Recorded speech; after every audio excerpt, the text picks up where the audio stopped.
Ayan mga ka-alright, good morning po, no. So ayan, at nang-message si Kalusi, tatawag daw. Ano natin? Yan natin kung anong sabihin ni Kalusi. Kasi balita ko babalik siya rito sa sa Kamsor. Ayan mga ka-alright.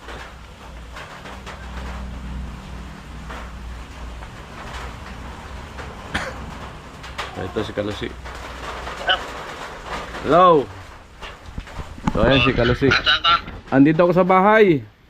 Di ako pumasok kasi may lagnat pa si Bimbim. Papahilot ko kaso umuulan.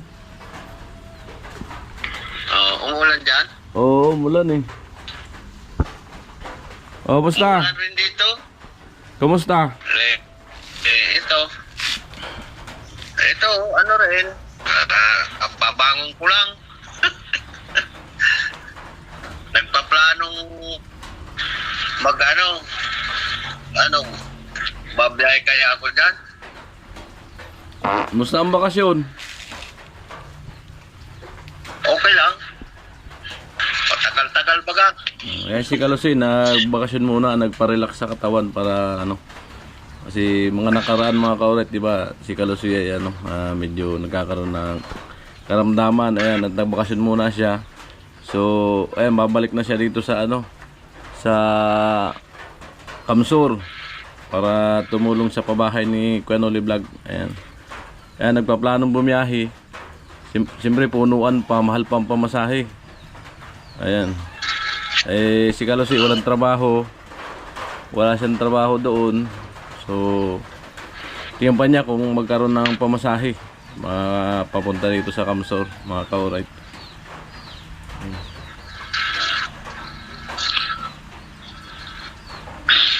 Amo? Nag-umpisa na ba yun? Oo, Yung trabaho? mag-ano na kay Trisha, nagpampisa yata si Noli, magawa rin ng barak siya yata doon. Nakita ko sa vlog niya eh. Yung si yata nagpuputol ng kawayan, si Tugsok. Si Tugsok. Oo. Tugsok yun eh.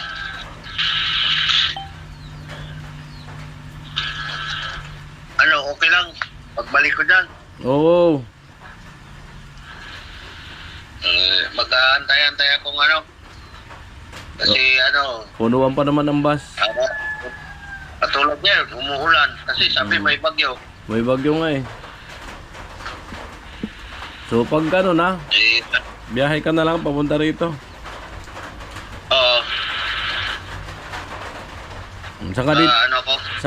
Saan ka didiskarte ng pamasahe? Saan ka didiskarte ng pamasahe? Bahala na. Di ba? Layo kasi So yun mga ka-alright dalawang buwan kasi nakaraan kasi bagsak ang revenue ko. Kung di lang na bumagsak na patutuloy natin pasok si Quarnil at sana mabigyan na sana natin pamasahe si Kalusi. Kaso maliit lang kasi sinahod natin, bagsak sa revenue dahil may mga kasama tayong kasali sa challenge. Ayan, siyempre nakasuporta dun lahat at nakasuporta din tayo sa kanila. Ayan. So ayan, sana suportahan nyo sa pagbabalik ni Kalusi. Ayan, at ang lahat ng gawa ni Kalusi ay magiging vlog ko. Ayan, nag-usap na kami ni Kuya Noli Vlog. Ayan, kami dalawa ni Kalusi ang magpa-partner sa lahat. Ayan, kami na lagi magkasama sa lahat ng gawa sa pabahay. Ayan. At pagdating sa sahod ni Kalusi ay nag-usap na kami ni Kuya Noli Vlog na hati kami sa pasahod kay Kalusi. Pero bibigyan sa akin lahat ng vlog. Ayan. Salamat kay Bayaw siyempre. Dahil yun nga, at least na nasa akin yung vlog pero hahatian niya ako sa pasahod kay Kalusi. Ayan. Kay Quarnil naman, kung matuloy yung sinasabi ni Kuya Julius na sasagutin daw niya kung makalugluag siya ngayong month ng November ay sagutin daw niya yung sahod kay Kuya Arnil para makapag-work ulit sa pabahay. Ayan mga ka-alright, abang-abang kayo dyan Siyempre maraming salamat kay Kuya Julius. Ayan, siyempre yung vlog ni Kuya Arnil mapupunta rin sa atin. So at least medyo dadami yung vlog natin At bukod doon, medyo makausad tayo sa revenue, makatulong pa tayo sa iba. Ayan mga ka-alright. Alright. Ganun, magkaano na lang ako. Titingnan ko muna ang lagay ng panahon. Baka kasi yung bagyo kasi, baka mamaya may stranded tayo sa daan. Oo, makiramdam ka muna. Oo. Kasi yung, ayaw ko, sa balita, paparating yata sa summer Oo. na naman. Baka magano. Kung may mautangan dyan, utang ka muna. Bayaran na lang natin pag ano. Kung may mautangan ka mamasahe, utang ka muna dyan. Bayaran na lang natin pag sahod. Oo, ganun talaga. Ganun ang buhay natin eh. Pag di tayo ng utang, wala eh. Ano nga, yung apo ko nga na nasa Isabela, di ba yung Oo. sinusuportahan ko? Madalas nang tumawag ka ay nagmi-message, dulo. Yung may budget, yung allowance. Tiwala lang.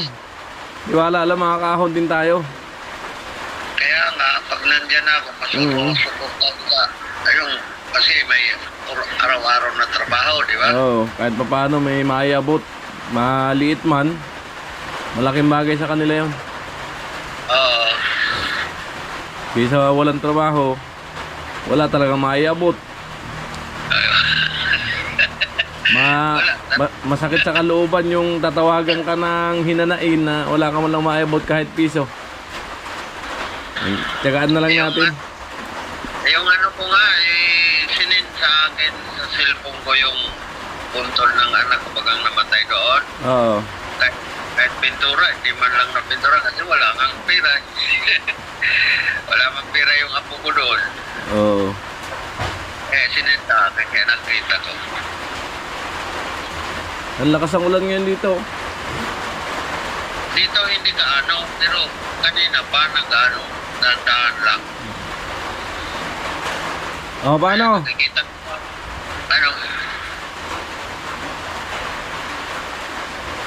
Tawag ka na lang uli pagka kung bago alis, tatawag naman ako. siguro mga asay sa 7, maluwag na yan. Oo. Yung mga araw na yan. Kasi yung mga may pasok na ngayon, mga opisina, mga trabaho, may pasok na ngayon. Oo. Kaya nagsibalik na dito. Punuan pa kasi yan. Oo. Nandito ako sa bahay. Di pa ako pumasok kasi si Bonso may lagnat. Yun talaga. Kumuha ka na kasi mag-alaga niyan. Wala pang magkagusto.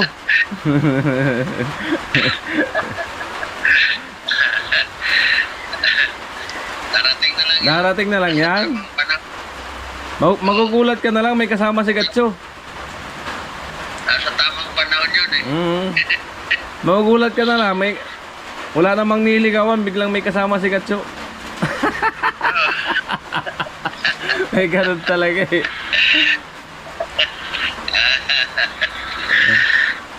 Paano? Oo. Bye-bye. Sige. Salamat sa pagtawag.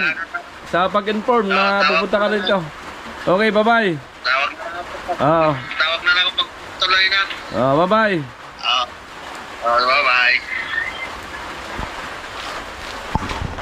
So ayun, at yun nga, nagtawag si Kalusi na nagpaalam na babalik na siya rito. So dahil punuan nga ang mga sasakyan pa ngayon ng mga biyahero ng mga bus so, sabi ko mga na lang pag mga asa ISO City mga gano'n na lang siya. So sabi ko sa kanya kung wala siyang pamasahe, mangutang muna doon. So pag sahod na lang saan mapadalhan na mabayaran, at least andito na siya, nakakapag-umpisa sa pagtrabaho. So ayun mga ka-alright, no? Hindi pa rin ako pumunta doon sa site at 3 na ngayon.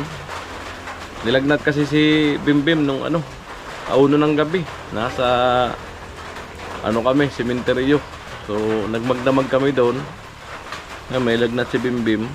Dala ko naman yung tent ng binigay na sponsor. Ayos naman yung tulog nila doon sa sementeryo. So, yun nga lang nilagnat.